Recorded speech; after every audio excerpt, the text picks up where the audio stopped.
Hello, everybody. This is a special edition. If you're in the intermediate class, this is the second half of your classwork. And if you are a beginning learner, then I promised you this. And so here you are. Special bonus, I guess. So for class, in one of the classes, and I would encourage you to ask any questions you have, or if there's a particular text you want to look at, or a specific question that you have in your Old Testament readings that we can address with Hebrew, that would be, always feel free to write in or ask me about those. So this comes from the question about veils, and I thought this was really a great place to look at our why of Hebrew. I always want to give you a why of why you're studying Hebrew, why this matters, and the things you can learn because you are a Hebrew language learner, or we're all learners, right? So here I have the top 5, the ones I would actually consider legitimate translations of a veil in Hebrew. So our first one, let's read this one together. If you're beginning, don't worry about it. This is just for the intermediate, but we just practiced the schwa, and I want to show you how this shows up in this word. So we've got mish pachat. Did you see that? Mish pachat. I'll write it under here in blue for all right. So mishpahat is one that could be used more as a cloak or a mantle. This shows up in Ruth 3:15, if you want to write these references down, where Ruth, he has her take off her mantle or cloak and he fills it with grain. There could be another way to read that, but I'll just leave that out there if you want to pursue that. So mishpahat is one of the first ones that shows up. The next one I want to talk about the most, and we've got mas schwa ve. So this one's called mas ve. And this is the one used in the book of Exodus. When Moses comes down from the mountain, he is instructed to veil his face because he's so full of the glory of the Lord that his face has to be veiled. When speaking with Yahweh, however, his face is not veiled. He's in the glory of Yahweh. So from those verses, we're going to gather that a veil is something that would filter or block, or is a boundary, or filters glory or light. Glory and light are perilous substances. I don't know if we think about spiritual light in that sense, but I think, and this is actually a great segue, well, just something that's been on my mind. So what I teach you is for you. Obviously, you are the learner. You show an interest in this. You've been studying and searching, and that's awesome. That's what we're all about. That's what I'm all about all the time. However, sometimes what happens is we get so excited about everything we're learning that we want to just go share that light and that fire with everybody else. And the thing is if you've ramped up your fire, you may be torching other people with that. Does that make any sense? So the key with teaching and instructing, and anytime you have a conversation, feel it out and see what kind of a fire is being lit and how you would feed that particular fire.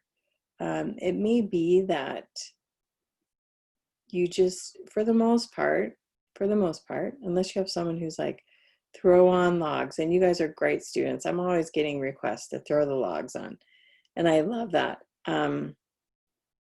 But a lot of times, especially with like youth or family, we're so excited and we want to share all of this light and knowledge. But if someone's not there, it's too bright, it's blinding, it's, it's scary, it's uncomfortable. And so the thing I'm learning to do, and I mean learning, it's taken me about 5 or 6 years to just really begin to learn, is you want to light a fire that's engaging, that's warming, that's inviting, but it's not overwhelming, right? You just start the fire and will thoroughly it's how you start every fire, right? You have to start with kindling, and you throw a little stuff on there, and then maybe you'll put a small little piece of wood. And that's how really God works with us, line upon line. I don't know if you've ever thought of that as a teepee fire, but that's really how it is. He throws logs on. So, Moses is getting way more than like logs throwing on. He's getting divine fire, right? This purifying white fire. But the children of Israel clearly are not in the same place that Moses is. And so this veil is placed over his face to veil them from the potency of that light. Now, that's not a bad light. It's just he's full of the light and glory of the Lord. And if you remember in the book of Moses, when he's in the presence of God and it leaves him, the first time he collapses, right? So that's one thing I want us to get from this masveh is it's a shield from divine light or glory. Okay. I have Exodus 34, 33 through 35 is the reference there. Exodus 34 verses 33 through 35. All right. Now, the third one here is found in Isaiah 25, verse 7, and chapter 28, verse 20, and chapter 30, verse 1, as well as verse 22. So again, that's Isaiah 25, 7, 28, 20, 31, 30, chapter 30, verse 1, and verse 22 there. All right, so this one's a little bit interesting. Oh, mascha. Notice this doesn't have a dagesh, so it's mascha. And that schwa is going to have us pause, right? So I'll write this up here.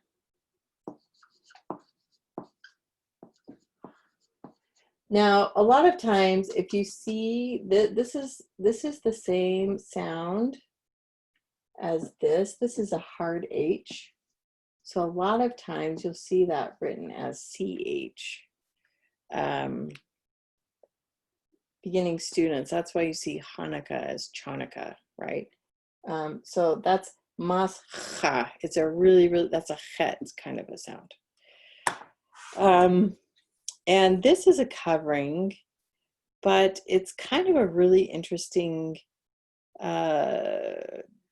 word here, because one of its meanings is molten metal. Another meaning is a libation, which is a drink offering or image. And the last one is a feminine woven object. Now this gets really interesting. And Isaiah, this is Mandy Midrash right here, but I'm translating the book of Isaiah right now. And I think it's all about, a lot of it is about a heavenly mother.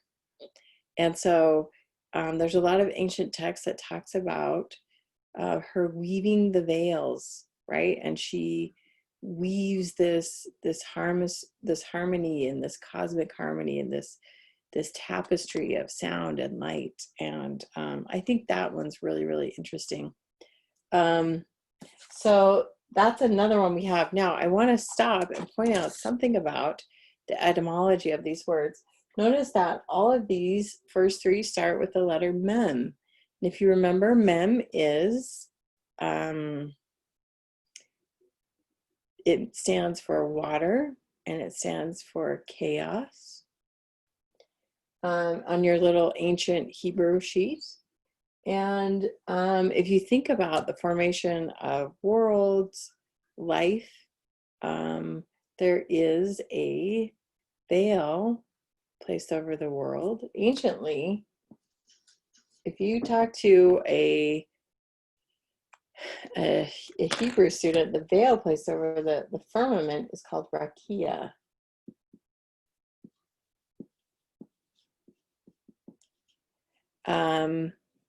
Probably not with a Q. Let me respell that for you.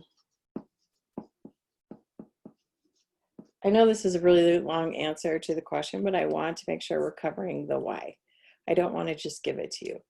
So there's a veil over the earth, and we know this, right? That when you come down, as Wordsworth says, our birth is but a sleeping and a forgetting. We pass through a veil of forgetfulness.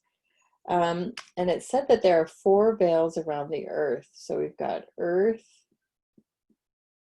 water, air, and fire. Those are the 4 veils placed around the earth. If you read the books of Enoch or the Apocalypse of Moses, all of those talk about the veils. So again, we've got this protective layer, but it's really interesting that these all start with mems, and I wanted to say there's definitely some feminine imagery here with women and veils. And if you think about a new baby's life, there is a water, and then there's like a veil around the baby, right? That sac that holds the baby in, and when the veil is pierced, birth happens. So we'll go on that a little bit more. Just let that sit in your head. I hope I'm not throwing too many logs on the fire. I know I kind of am, but I'm trying not to. All right, and then we've got Sama. This comes from the Songs of Solomon. I think this is much more of it's, to me, I read it more of locks of hair than a veil, right? If you wanted to look at it as like a woman's hair as part of the veil, you could, I guess. And then the last one in is Sa'if. Sa'if. And that's the one Rebecca uses to wrap herself when she sees Isaac coming across the field. It's so that she's not recognized. Or, I mean, I've thought a lot about why women would veil their faces in any form, and she does this because she's the bride, and there is an unveiling that takes place in the wedding ceremony, right? And I think that's really, really important to look at, the ancient roots of a bride veiling her face. Now, the original question is, we'll talk about, I'm trying to think. We'll save that for the end. Keep that thought. All right. Now the next thing, so I'm going to kind of take these 2 off. I think they're talking about something a little bit different. All right, the next thing I wanted to talk about is the veil of the temple. So that one is spelled Po-Ra-Chet.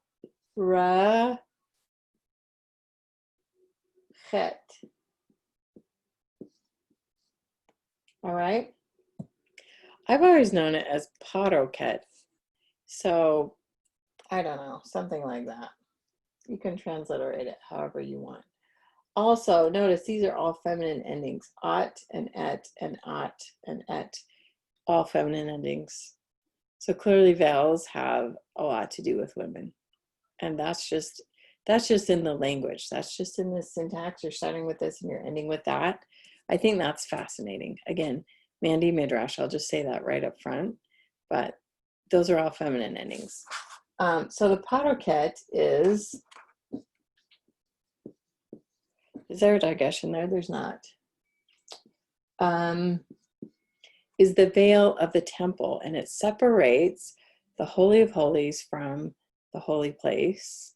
There's also a curtain before the holy place, right? So again, we're looking at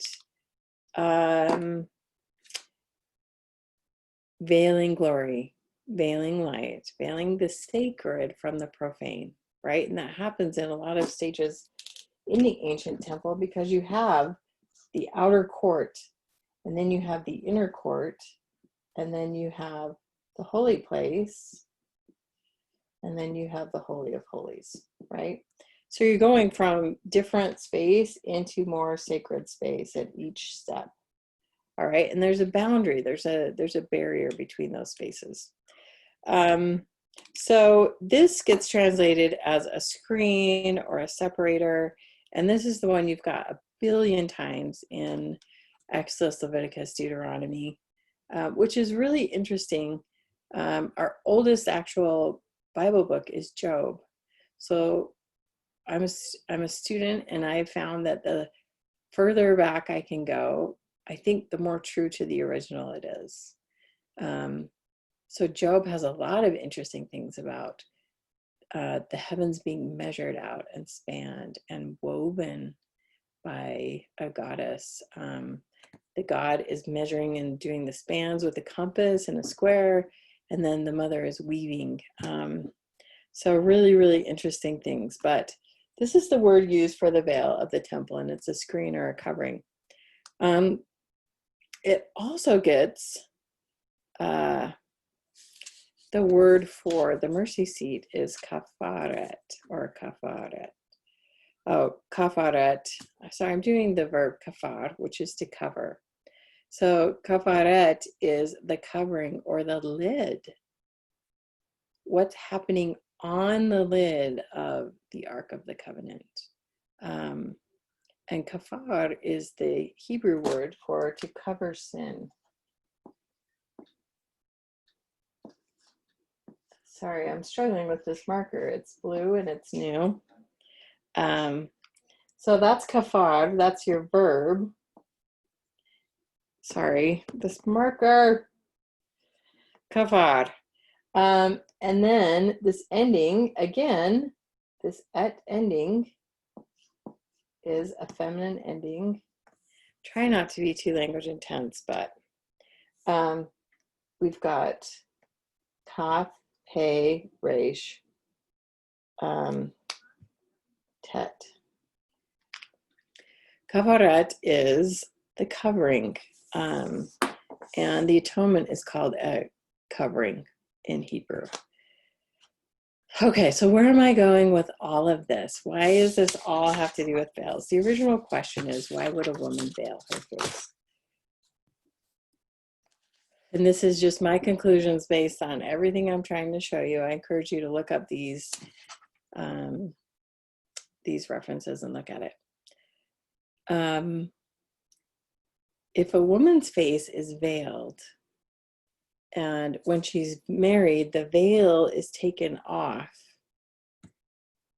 she would be coming from the holiest place, right here, to meet with someone here. I want you to think about that. It's not a sign of subjugation. And I am a feminist. You are talking to someone who has always intrinsically known the worth of women. I've always known that. I've never accepted any other explanation or answer. When I was like 6, I told my parents I was done reading the Book of Mormon because it always said he and man. So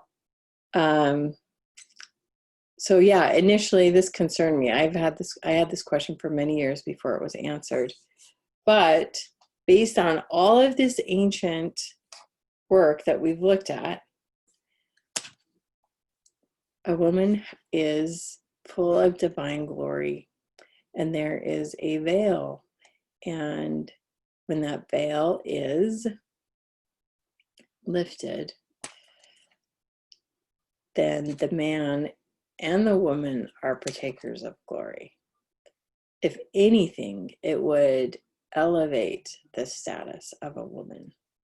It would tell me there's something truly holy and special about a woman's place in God's eyes, and that she is veiled before marriage, and then in marriage the veil is lifted and they both come into that glory and that presence.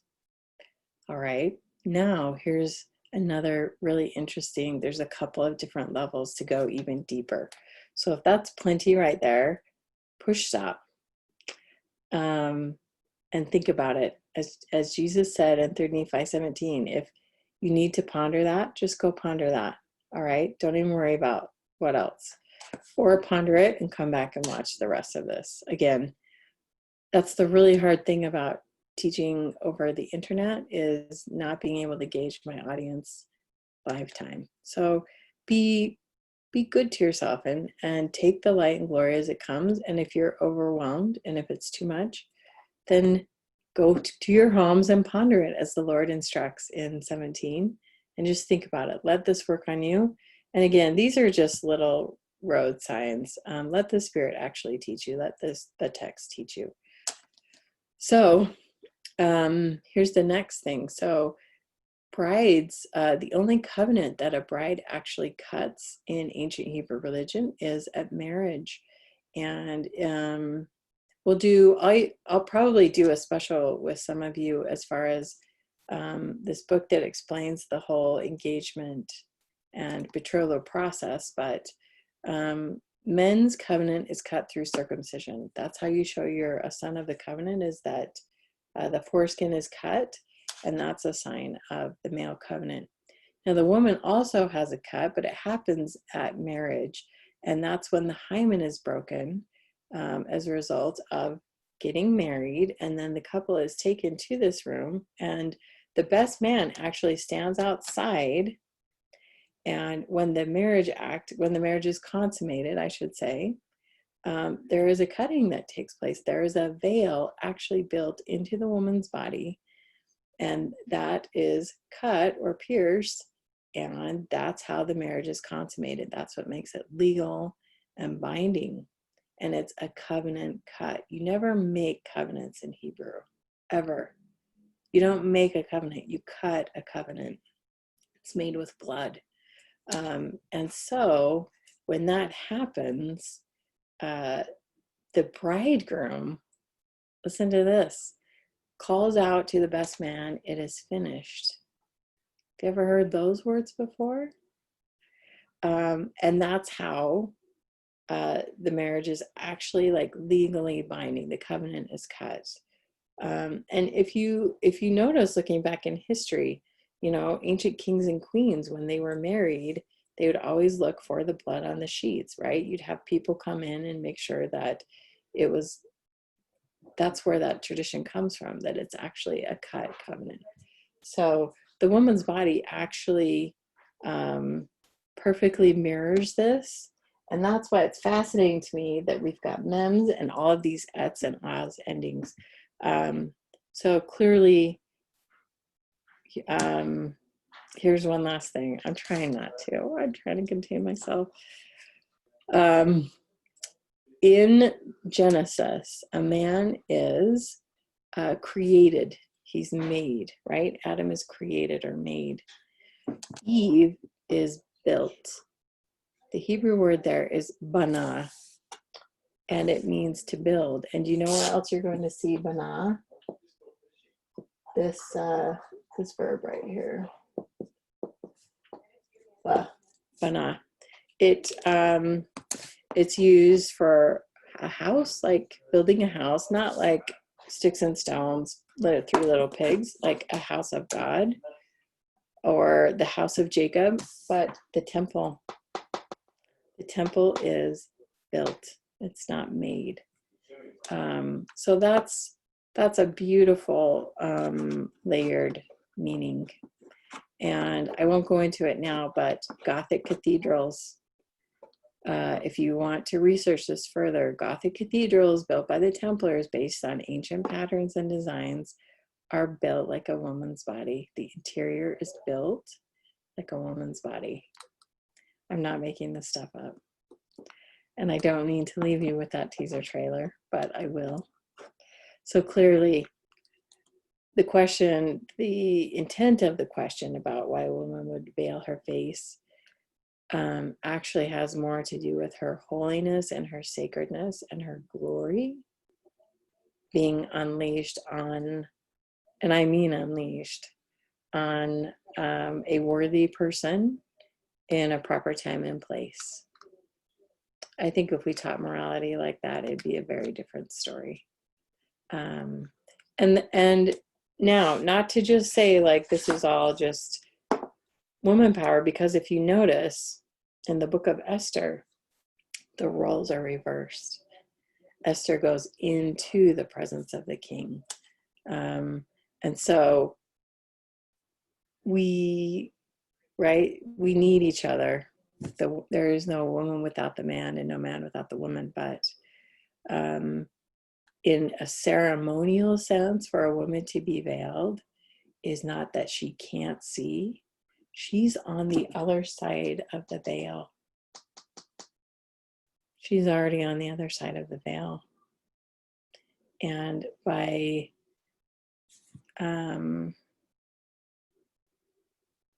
in various ways, if she's joined to someone and the veil is lifted, they both share that space. But she is not excluded from the space. If you think about where the veil is and what's inside the veil and what's outside the veil, she's inside the veil.